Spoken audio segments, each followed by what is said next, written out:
మరొక breaking news చూస్తున్నాం. Phone tapping కేసులో సిట్ దూకుడు పెంచింది. ఇప్పటి వరకు పలువురు మాజీ ప్రస్తుత అధికారులు, రాజకీయ నేతలు, ఎమ్మెల్యేలు, ఎమ్మెల్సీలకే నోటీసులు జారీ చేసిన సిట్ తాజాగా బీఆర్ఎస్ కీలక నేత మాజీ మంత్రి హరీష్ రావును కూడా సాక్షిగా పరిగణిస్తూ నోటీసులు ఇచ్చింది. బీఆర్ఎస్ హయాంలో కీలకంగా వ్యవహరించిన నేతలు, కేసీఆర్ కుటుంబీకులకు ఈ నోటీసులో జారీ చేయటం ఇదే తొలిసారి. ఇవాళ ఉదయం 11 గంటలకు జూబ్లీ హిల్స్ పోలీస్ స్టేషన్లో ఉన్న సిట్ కార్యాలయంలో హాజరు కావాలని ఆ నోటీసులో సిట్ స్పష్టం చేసింది.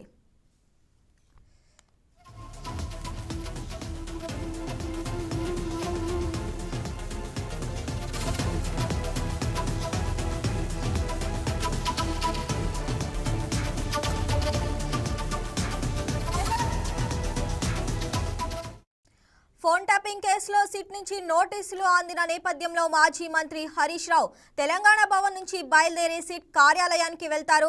ఉదయం 9 గంటలకు ఆయన తన నివాసం నుంచి తెలంగాణ భవన్ కు చేరుకుంటారు. బీఆర్ఎస్ వర్కింగ్ ప్రెసిడెంట్ కేటీఆర్ తో పాటు పార్టీ ఎమ్మెల్యేలు, ముఖ్య నేతలు కూడా అదే సమయానికి పార్టీ కార్యాలయానికి చేరుకుంటారు.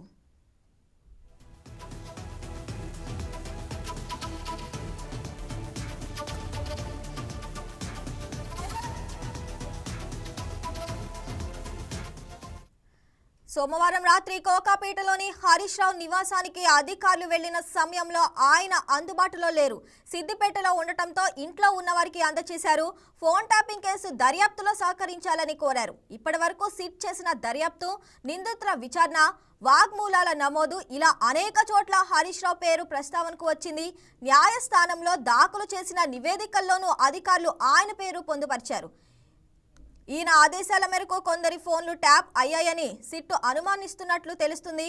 కాగా సిద్దిపేటలో ఉన్న హరీష్ రావు నోటీసుల విషయం తెలిసి హైదరాబాద్కు బయలుదేరినట్లు తెలిసింది.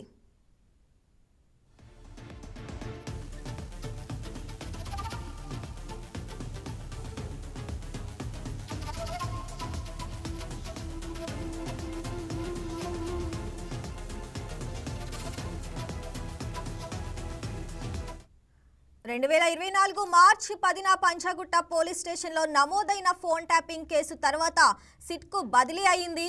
ఈ కేసులో ప్రధాన నిందితుడిగా ఉన్న ఎస్ఐబి మాజీ చీఫ్ ప్రభాకర్ రావు ముందస్తు బెయిల్ పిటిషన్ సుప్రీంకోర్టు విచారణలో ఉంది. ఇక ఇటీవల ఈ పిటిషన్ను విచారించిన కోర్టు తదుపరి విచారణను మార్చి 10కి వాయిదా వేసింది. ఈ నేపథ్యంలో హరీష్ రావుకు నోటీసులు జారీ చేసిన సిట్ రానున్న రోజుల్లో మరికొందరు కీలక నేతలకు నోటీసులు జారీ చేసే అవకాశం ఉందని తెలుస్తుంది. ఇదిలా ఉండగా గతంలో చక్రధర్ గౌడ్ అనే వ్యక్తి ఫిర్యాదు మేరకు హరీష్ రావుపై పంజాగుట్ట పోలీస్ స్టేషన్లో ఓ కేసు నమోదైంది.